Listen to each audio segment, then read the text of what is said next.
Using a template, for me at least, speeds up the process of making the Valami mask.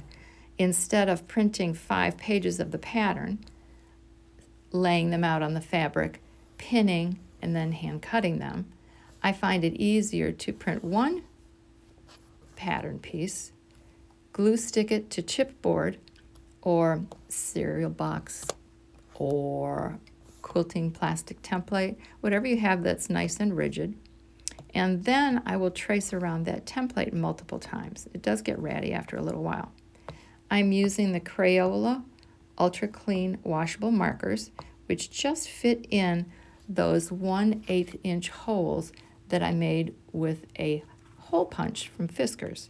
If you don't have that, and to get at those interior marking diamonds where you line up the pocket lining, I use my sewing machine needle.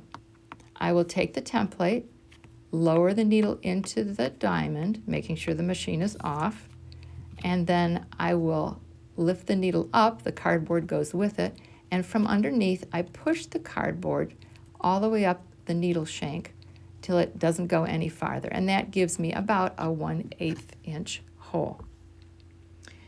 I then either hand cut, or sometimes I'll take the whole strip over to the cutting board and separate them.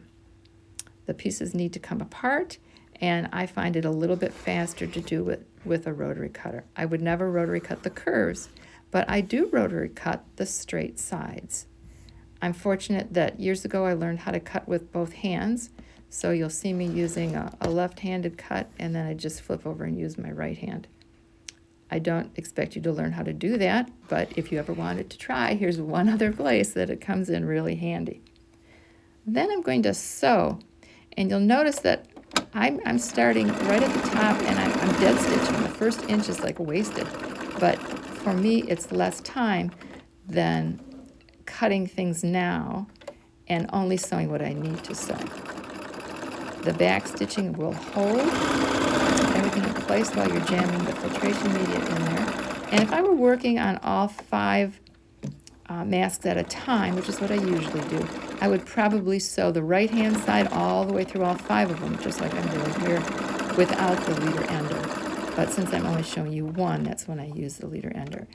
I try never to break a thread and let it hang. It just slows things down. And yes, it does waste a little bit of thread, but it's worth it. Then I take a small pair of scissors and I clip those threads that hang in between the starting and stopping places.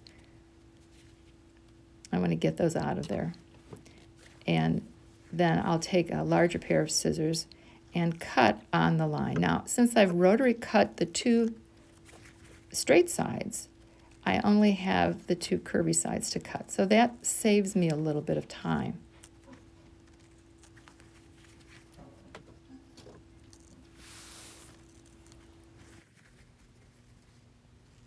I want to cut as carefully as I can because this is the edge of the mask, and that's important. Now I'm ready to snip, and I want to snip about halfway to the dot.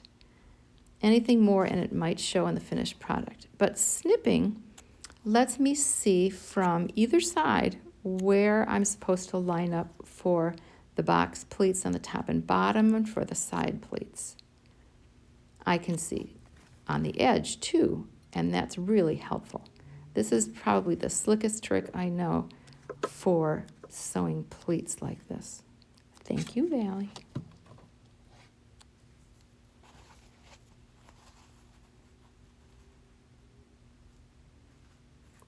And pinning is super important here. Do take your time. And you'll notice that when I stick a pin in, they're fairly short pins. They're only about 1 inch long. And I go down and up and down and up. So it sort of goes in there twice. That's to lock that pin in. I'm not going to remove the pins until I actually sew right up to them and sometimes over them. So that pin has to stay in through several steps. If I were just to go down and up and call that good, I think it would fall out well before I needed to take it out. So that double pinning, to me, that in and out again, really helps. This I usually do in front of television, so I can sit there sort of mindlessly pinning, and it's a little bit more relaxing. If I'm at my machine, like I'm showing you here, it's not quite as comfortable. I also put a pillow on my lap, so I have a little bit of a work surface, and this is the relaxing part. Well, it's all not too bad, so I don't mind it. I'm grateful for Scooter's help, as long as he doesn't put his head on the pedal.